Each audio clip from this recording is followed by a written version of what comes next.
It's a little bit better. It's just humid. It is. It was very humid today. Good. 88 degrees, 80% humidity, 78% dew point. That's in the oppressive. No, oppressive is the worst one. Right. It was one below oppressive. Oh. I think it's uncomfortable. No, it's just humid, I think is what it is. Oh, hello everybody. We're trying to decide what we're gonna do. Are we going to sit or walk? I was gonna suggest taking the doggies for a dub, but it is too hot for that. Oh, it's too humid for that, I think. Yeah. Even though I think Levi's like ready, he's like, let's go. Yeah, Levi wants to, but it's I mean, maybe a short, I don't know. The other day we had, was it after we got done filming, yesterday we went for a race. Quick little race. I whipped him. I was so much faster, only because I had a trike and he had a lawnmower. Yeah, we were just doing evening chore stuff, and then after we were done, I was on the lawnmower and I just started heading down this direction with it, and Levi started chasing me, and then Katie was about to pull into the carport and call it a night, and she's like, no, and then she starts chasing me, honking her horn because she's getting right up to me. I'm not letting her pass, and so we did this big giant loop all the way around the red barn up to the gray barn, Gandalf, and yeah, it was fun. The dogs were chasing us. It was fun. It was fun. Only one sheep is laying down. The others are back there. Yep. Staying away from them flies. Mm-hmm. Yeah, they lay down under cover usually in the hot part of the day, and then they usually go out and eat early mornings, and then once it starts to cool off again. Yep, early mornings, late afternoons, or late evenings, or early evenings. I was going to bring the mower down and get this little patch. We're going to go for a little W. There's Blanche. And they're by the persimmon trees. Yep. Hi, ladies. Hi, bud. Hi, ladies. I'm going to jump over there and see how you guys are doing. Oh, man. That's a little rough over here. The pigs really roughed up the land. Check in on the tadpoles. Hi, lady number 2. They still got water. Oh, hey, Katie. Yeah. Do you want to correct your funny mistake about this little pond right here? The deer prints? Oh, yeah. So it was pretty funny. Both of us were thinking deer were up here, and then I was like, oh my gosh, I'm such an idiot. Sheep have the same hoof prints as deer. Yeah. I bet you it was our sheep using that as a drinking fountain. Yeah. Here's our pumpkin, our volunteer pumpkin. Yeah. Deer were definitely not coming up this close to the house. Well, they could have been. They could have been. But it's far more likely it was sheep. Yeah, it's coming right over. Yep. Good thing I don't have the fence on. All right, let's get out of this tall grass. You'll be the one to get ticks. I will be the one to get ticks. It's always him. Yep. Just laying in bed, and all of a sudden I feel something crawl on me, and what the heck is a tick on me? But it'll be like 30 minutes or 45 minutes after you come inside. Being out in some grassy area where the chickens don't usually go. Today was a pretty laid-back day. It's because Jim wasn't here whipping this boy into shape. Just did a bunch of cleanup from all of the work that we've been doing over the last few days, getting prepared for the next phase of work on the house by myself. Katie and I, well, I'm going to be putting up, so we talked about putting a mini split in the laundry room to keep that cool and letting the dogs use that as an area to cool down during hot days. Well, we're going to take that mini split, not install it there, we're going to install it in the house, even if it's just temporary, so I can have some relief, yeah, because it gets so hot in there without any insulation. Just bakes in there, it's nasty. So I'm going to temporarily install a mini split in there. I was doing some research today about if you can uninstall a mini split once you've installed one, and you can, even those with pre-charged lines. We plan on putting mini splits in there. Yes. But what he says by temporary is there's a potential we're going to move it. That, and even if we keep it in the same place, once we put the finish up on the wall, I have to take the head unit off, put the, insulation and drywall or whatever our finish is going to be for our wall, and then reinstall it. And that means disconnecting the line sets that go to the condenser outside. So, doing that, and then I was doing some research also on how to rotate a toilet. Fairly simple. Yep. And did the measurements. So the toilet that's going to be the master bathroom toilet, the way we're going to reconfigure that bathroom, the toilet has to swing 90 degrees, face the different direction. And then I was doing some research on how to do the 50-hour service on the Avant tractor that we have. Because I thought it was just an oil change. I was just going to do it myself, have all the stuff I need except for the oil. Well, turned out it's more than just the oil change. It's the fuel service, fuel system service. It's a hydraulic system service. It's a whole bunch of calibration and pressure tests on the hydraulics. I'm like, you know what? I'm just going to take it in. It'll save me time. I don't need to mess with that right now. I want to focus on the house. It got wet. Yeah, it's very, very slippy down here. here. We got a lot of rain. Lots of rain. Let's see how this little bugger's doing. Hey, bud. It's still standing. Oh yeah, it's still standing. Oh, it's swollen. Swollen? It is swollen. There we go. Oh my goodness. Yeah. Ah, there we go. Oh, look how swollen that thing is. Bunk. Right here. It gets wet in there. Yeah, it does. It's definitely not waterproof. The roof must leak. The roof leaks. It's wet in there. Well, this isn't going to stand much longer. Well, I don't know. I don't know how much longer that means. At least another 50 years. Not with a leaking roof. The floor might rot out, but I think those beams are sturdy. Oh my goodness. Okay. Rocks aren't going anywhere. And then it's a smell.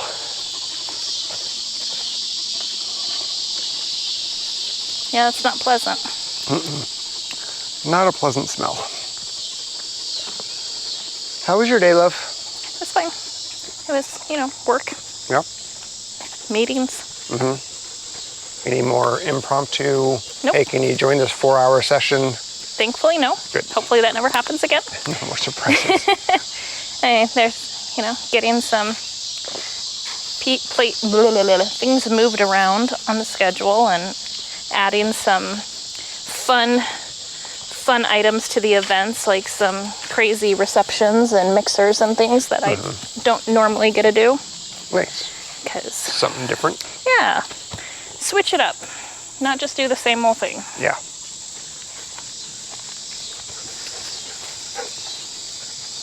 Well, this definitely got a lot of rain. Big old puddle that happens here. I need to finish this trench. Yeah. There's a lot of I need to do's on my Round list. to it. There's a lot of round to it's. And I'm just not doing them. Well, it's dark in here.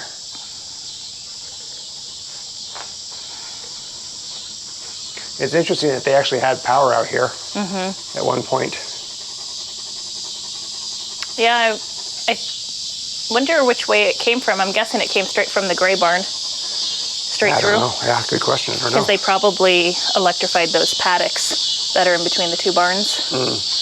Because we have very dilapidated paddocks, barbed wire paddocks. Evidence of paddocks that were in use probably 25 T-post and barbed wire or whatnot years ago, that we'd love to revitalize because they're in great placement. They're in between the creek and the two barns. And it would be great to rotate and graze the sheep through there and, other animals. But it's pretty far away, so we'd have to relocate the one or two or both dogs down here because it's too far away from our home base that we wouldn't be. Yeah, especially now that bears are upon us in this area. Well, one More bear. concerned with the coyotes. Yes. But yeah. I just saw there was another channel that just mentioned that they had a bear, a young juvenile yearling, and unfortunately 2 of their chickens passed. Oh, shoot. From the bear? They don't think it was an actual attack, but they think that she's thinking they died of fright because they were frailer chickens. But yeah, I was like, that's crazy. And they're in the Pacific Northwest, so not anywhere near us. Nope, not anywhere near us. Not anymore. So yeah. I don't think I want to. I'm not going back there. No. It is way too humid to take a long walk. Yes, it is. Well, you got the I've got my boots dry and warm boots. Yep. Need to get you a different pair of we have boots for your summers. More comfortable shoes for the summertime. Yeah, it's either you're wearing Crocs or you're wearing those hot muck boots. If it was up to me, I'd be barefoot 90% of the time, but it's not really appropriate in this homestead to be barefoot. So I do sometimes. I'll go barefoot, but not if you're going to go out to where the chickens and animals are. Oh, really? Sometimes. I mean, might as well. I've got holes in the bottom of my Crocs. I might as well be barefoot. You know. Katie made a really good dinner. It was some was it chicken sausage? Yeah, it was chicken Italian sausage. Yeah. With lentils. Red lentils and regular lentils. Oh, okay. 2 different lentils, okay. And then some tomatoes, some Roma tomatoes, diced onions. Yep. And I don't know what you use for... Oh, pesto, that's right. Pesto, Italian seasoning, salt, pepper. Oh man, it was so good. And garlic. My stomach is just bulging because I didn't limit myself because the first bowl was so good. I was like, went back for seconds and I finished off the remainder of it completely. Yep. I really gorged myself. Oh, it was so good. Yep. Body needed some good food. We've been so busy lately that haven't really had the time to cook meals, so we've been doing just a lot of snacky type stuff and cereal for dinner and stuff, which neither of us really like. It's just easy sometimes. And then so we're gonna go to the store tomorrow and get some essentials, and I'm going to plan a meal prep schedule, and I think Sunday I'm gonna do a big meal prep for the week. Nice. So that we have more meals like that. Yeah. But easier, ready to go. Because the other problem was it was so hot, and you just don't want to cook in that RV when it's that warm. So no, it warms it right up. Even with the AC. Even with the AC going, because the output of heat from that oven, all the heat stays in the RV. There's no vent to go outside. Yeah. So yeah, it warms it right up real quick. Yep. So real quick. You go outside to cool off, which is exactly not ideal. Yeah. So yeah, that's why it's kind of been just I call it fend for yourself. It means I don't feel like cooking. Find whatever you can. I mean, it's not like there's no food around. It's no, I mean, if anything, there's eggs. There's always eggs. I mean, everything just needs to be thawed out is the problem. Yeah. That's what I forget to do. Yeah, we don't typically have thawed meat in the fridge to start cooking because, again, that heat issue. So if we want meat, we have to plan for it at least the night before. Yeah, or in the morning. Yeah, worst case. Yeah. Oh, here she goes. Well, Winston's been following us. He's right there. What's that? Oh, Levi's over there. See him? Nice. Yeah, I do. He's just sniffing something over there. He's sniffing around.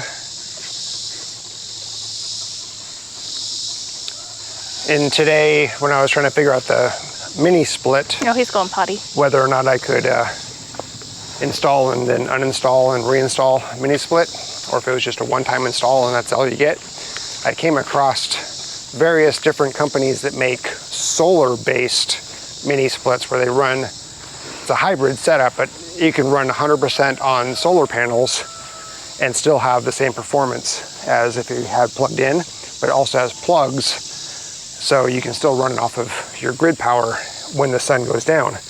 And I was thinking that's going to be perfect for when I build a doghouse and I put an AC system in so they can stay cool during these hot summer days, because when it's hot, sun's out, get that AC going, and then and then when it cools down at night and stuff, it doesn't need to run. It's gonna be great. I'm very excited. That'll be a next year project. Yeah. Because by the time I'm ready to work on that project, it'll be winter. And the dogs will be in heaven anyway. They'll be like, oh, I love it here. It's so cold. Yeah. Are you dying, buddy? Oh, you're just marking your stuff. Forgot to put this back. I pulled the tractor up here with the bucket, lifted the bucket up, and threw all the scraps and stuff into the bucket from there. And I had to bring the fence out so I could do backup. Forgot to bring it back out. They're so full of their feathers. It's so cool.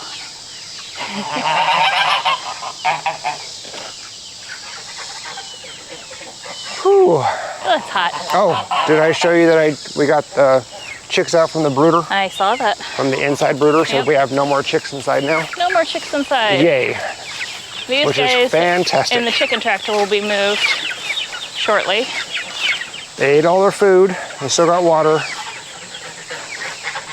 But